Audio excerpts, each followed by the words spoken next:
Hi, this is going to be a quick demonstration video of intrusion detection with Login Locator from Idaho Palm Software. The whole idea behind this is that hackers are getting our users' login information by many different means.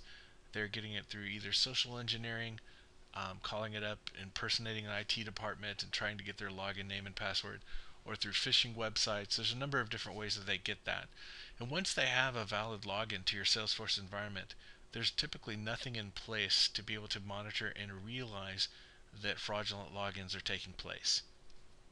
So this software can be downloaded from the App Exchange. Once you've installed it, then you can go to the app selection menu and go to Intrusion Detection, and we'll walk through each of these tabs here.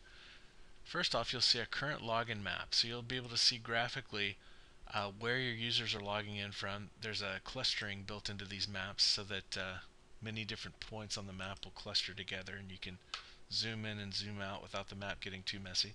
You'll see there's someone logged in as Steve Wilhite here on Android, and another person, Mike Alley, on Windows 7.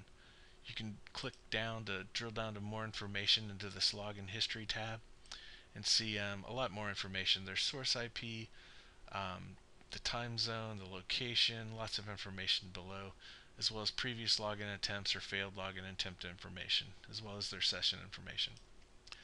So the login map, current login map is pretty self-explanatory, or a 24-hour login map to see what's happened over the last 24 hours, or a weekly login map to see what's happened over the last week.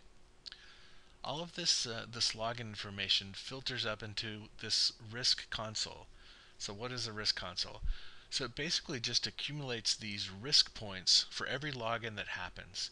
And for different things that happen during the login process, will add to these accumulated risk points, and therefore the users with the most risk points will bubble to the top of this list, and those are the ones you want to evaluate and look into. So for example, Steve Wilhite here has a lot of risk points, comparatively speaking, and we can log in and we can look now at his login history and his attempts. You'll see that there were a number of different invalid login password attempts here. And so we can see at each login record that, for example, it added 10 risk points because we had 7 failed login attempts in the past hour. And then he added 1 extra risk point here because this is a security admin account, and it will add points for that. So when do we add points, and what do we add points for? If I click on the settings tab, go down here to the bottom, this kind of gives you an idea of what things we add points for, and you can turn these on or off. But basically this is setting here, okay, do you want to accumulate risk points? Yes, we want to track them for all users. Let's skip this one for now. So number 3 here, alert if a user logs in from 2 different countries in the same day. So that would be nice to know, right? If somebody was logging in, so right now I'm logged in as Michael Alley. If somebody in the next 24 hours logs in as Michael Alley in China, it would be nice to know, right? So if that does happen, it actually sends an automatic email to the security administrator that we've defined here, Sarah Francis, and lets her know, and also assigns risk points to this rule and for that login. Another one is to monitor the distance and time and speed between logins. So say I'm logged in as Mike Alley right now in LA.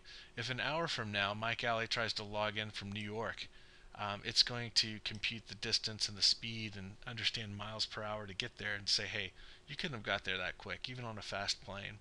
So right now the default setting is 60 miles per hour. But this lets you know that, hey, somebody is logged in from a remote location. And again, there are some reasons why this might happen, right? If somebody's using a proxy server or VPN.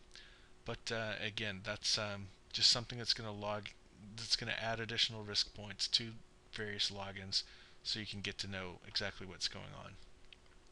Then another one is to monitor failed login attempts, like you just saw. So that's going to assign points.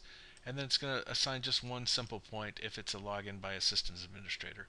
That's going to help the system admin accounts bubble up to the top as well, because those are accounts you're going to want to keep track of a little bit closer. And that is a very quick overview of the intrusion detection software for Salesforce.com.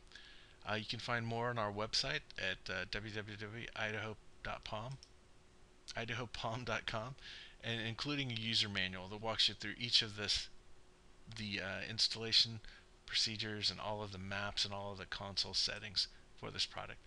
Thank you for your time.